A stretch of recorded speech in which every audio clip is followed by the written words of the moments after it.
Yo les amis, j'espère que vous allez tous très bien. Très très content de vous retrouver pour cette nouvelle vidéo.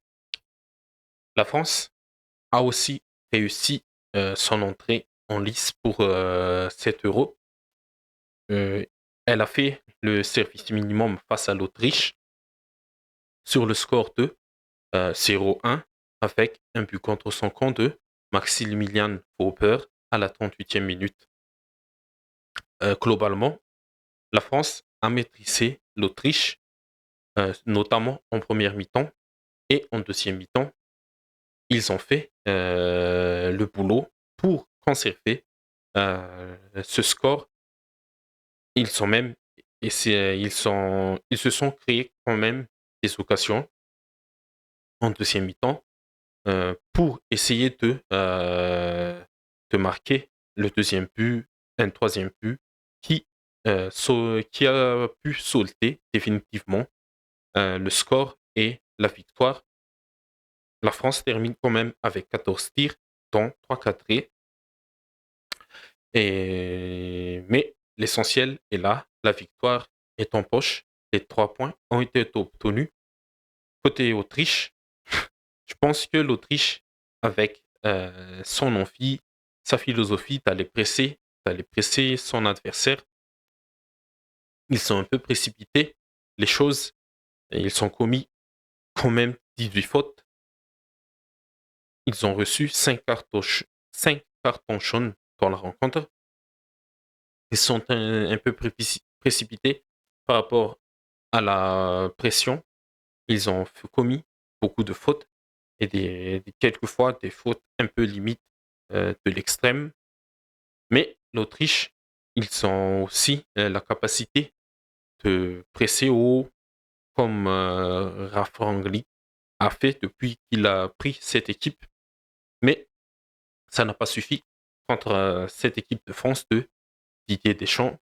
Et parce que en première mi-temps, la France a su contenir, a su sortir de ce pressing autrichien et aussi que l'Autriche n'avait pas, comment dire, il n'allait pas presser très très très haut et tous parce que derrière, il y avait un espace à exploiter avec Dembélé et Mbappé, Marcus Thuram et tout.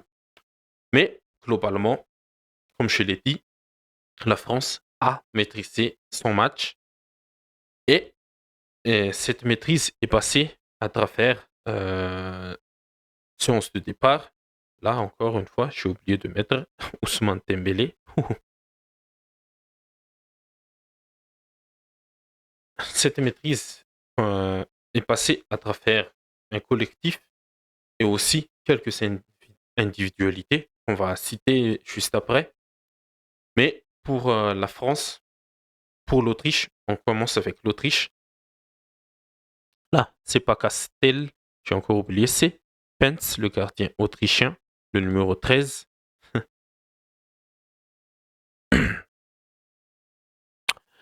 Mais pour l'Autriche, c'était une forme de 4-2-3-1, 4-4-2. Et selon le positionnement de Baumgartner, ou de Leimer, ou de Sabitzer, ça bougeait beaucoup entre les trois là.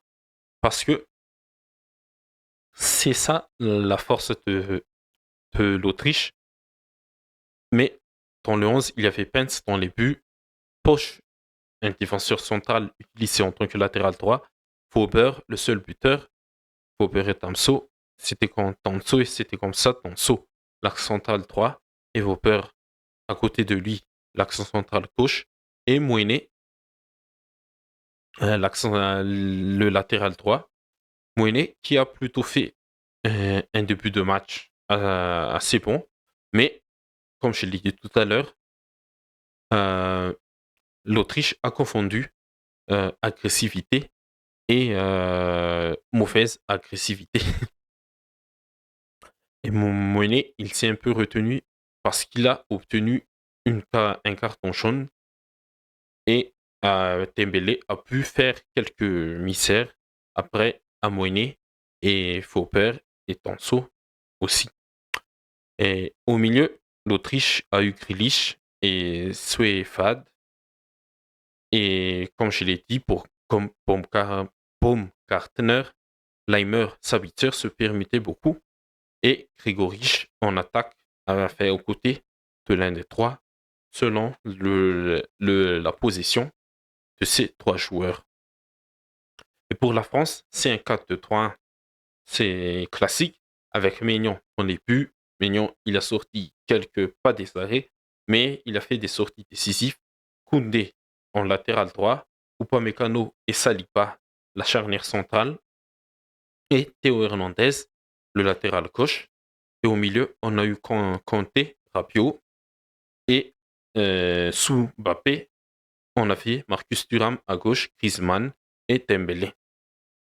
Mbappé, des fois, sur quelques séquences offensives de la France, se permettait avec Thuram, Mbappé, il se permettait avec Thuram pour combiner, notamment avec Théo Hernandez sur ce côté gauche. Et en première mi-temps, c'est ce flanc gauche qui a été très très très exploité par les Français et qui a bien marché avec l'explosivité de Théo Hernandez pour se projeter, faire la surface autrichienne et en combinaison avec Mbappé. Et surtout, le travail défensif de Rabiot pour colmater les brèches et Griezmann aussi, qui était en l'électron libre comme à son habitude dans ce dispositif français. Et sur l'autre côté, Dembélé et Koundé n'ont pas vraiment combiné comme Mbappé, Théo ou Marcus Thuram, mais comme Dembélé a le ballon, il est tout de suite en 1 contre 1 avec Mouené et il a provoqué le latéral autrichien, ce qui a, euh, ce qui a mis dans le dur Mouené et il a reçu, comme je l'ai dit tout à l'heure, un carton jaune. Et après, le but du 1-0 vient de lui parce que le but français, c'est Mbappé qui s'est un peu excentré sur le côté droit, là où il a débuté à Monaco. Et Moyenne, qui a déjà eu un carton jaune, n'a pas pu bien. Il a un peu retenu sa façon de défendre. L'agressivité qu'il a eue en début de match n'était plus la même à cause du carton qu'il a pris très très très tôt dans le match. Et à part cela, ce que j'ai trouvé très très très intéressant et très très très pertinent dans dans l'animation, que ce soit défensif ou offensif des Français, c'est le travail de Griezmann, Rabiot et Kanté au milieu. Ces trois joueurs-là, c'est le moteur du jeu français. Griezmann qui se projette et qui défend. Rabiot, lui aussi, il est un peu en retenue pour pas colmater, mais être le latéral quand Théo Hernandez est très très très très haut. Et Kanté, oulala, Golo Kanté, c'est très très très fort ce qu'il a fait ce soir. Il était partout sur le terrain, à gauche, à droite, en projection, en défense. Il a fait son match. Le retour de Golo Kanté est réussi avec la France dans dans une compétition majeure. Et je pense que pour moi, Golo Kanté, c'est l'homme du match. Ce soir, il a été exceptionnel. Il a, il a fait son match. Il a fait son match à la N'Golo Kanté. Il est très, très, très généreux, comme on l'aime. Et voilà, c'est N'Golo Kanté. Et c'est ça aussi ce que j'ai trouvé intéressant côté français ce soir. Et pour les points négatifs à corriger, je pense que tout le monde sera d'accord avec moi et tout le monde l'a vu, tout le monde qui a vu le match. C'est la finition, al- la finition dans les moments cruciaux, dans les matchs, euh, dans les matchs à élimination directe. Quand tu rates des occasions, plusieurs occasions de but très très très importants, l'adversaire peut te punir en une action.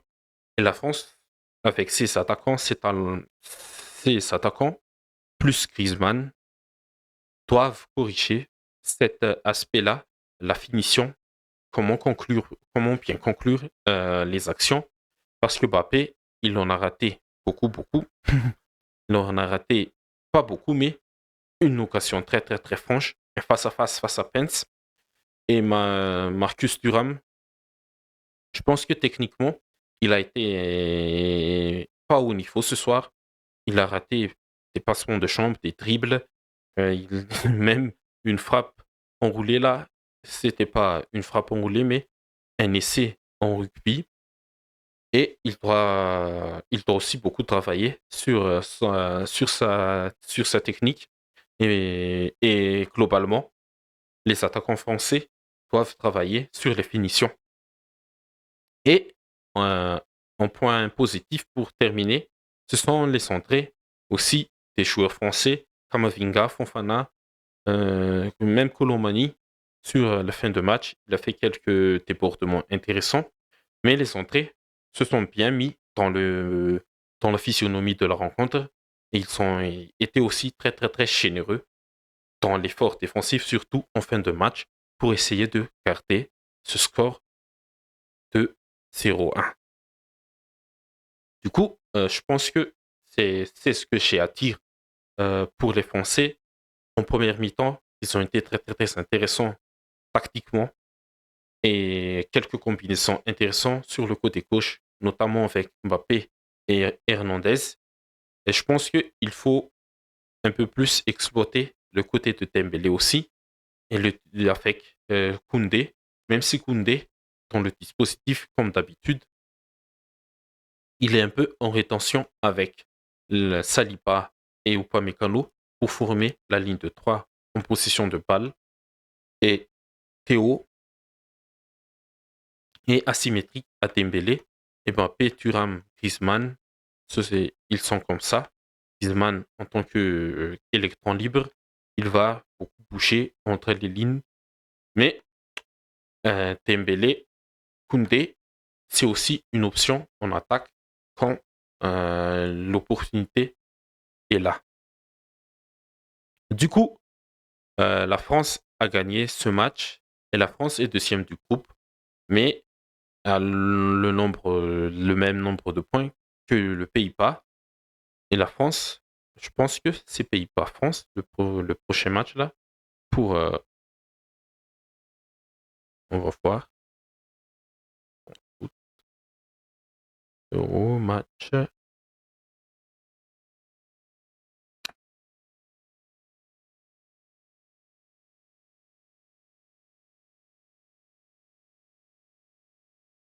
où l'Euro, tac, tac, tac, tac, tac. Ouais, c'est France-Pays-Bas, le prochain match. Ce sera très, très, très décisif pour la qualification et pour la première place de ce groupe. Mais pour moi, la France a l'arme, a les armes nécessaires pour battre les Pays-Bas, que ce soit défensivement et surtout offensivement. Maintenant, on va passer à la partie pronostic. Les matchs de demain, il n'y aura que deux et ça va boucler cette première journée d'Euro qui a eu déjà les lots de surprise comme d'habitude, mais cette journée du lundi n'a pas été très très très bon niveau pronostic. L'Ukraine qui s'est fait chiffler par l'Autriche 3-0, la Belgique qui s'est fait surprendre par la Slovaquie 0-1 et la France qui s'en sort parfaitement 0-1 aussi contre l'Autriche. Il n'y a pas de pronostic qui est passé, mais il y a des autres pronos. First team to score, c'est la Roumanie sur ce match. Et aussi la Slovaquie qui a marqué en premier. Mais la Belgique n'a pas pu répondre face à cette ouverture du score. Et demain, il y aura Turquie-Géorgie. Est-ce que ce match, ça ressemblera un peu à la Roumanie-Ukraine match? Je pense que Oui. Et je vais partir quand même. Non, non, moi, je vais tenter parce que la Géorgie, est-ce que je l'ai mis? Je me souviens plus. Mais je vais partir quand même sur une victoire de la Turquie, 2 buts à 1. Et first team to score, c'est la Turquie. Je pense que Kenanidis, Cenk Tosun, Yılmaz et tout ça. Mais je pense que c'est Hakan Çalhanoğlu qui va marquer sur penalty, je pense. Et le deuxième match, à 22h, ce sera Portugal-République tchèque. L'entrée en jeu de la bande à Cristiano Ronaldo. Et là aussi, une victoire portugaise, mais 3-2. Et c'est le Portugal qui va marquer en premier. Je pense aussi que ce sera sur penalty par Cristiano Ronaldo. Mais le scénario, je pense que le scénario de ce match, ce sera un peu comme le premier match du Portugal à la Coupe du Monde contre le Ghana. Un scénario similaire, 3-2 aussi. La victoire portugaise s'était soldée sur ce score de 3-2. Et je pense que le scénario de ce match, ce sera le même face à la Tchéquie. Du coup, les amis, c'est tout pour cette vidéo. France-Autriche. La France rentre bien dans sa compétition. Malgré le score, ils ont montré quand même qu'ils sont solides pour garder un score et pour gérer leur temps faible et tout ça. Et face à la Pays-Bas, il faudra encore montrer un peu plus de choses pour essayer de gagner le match et de se qualifier déjà en huitième de finale.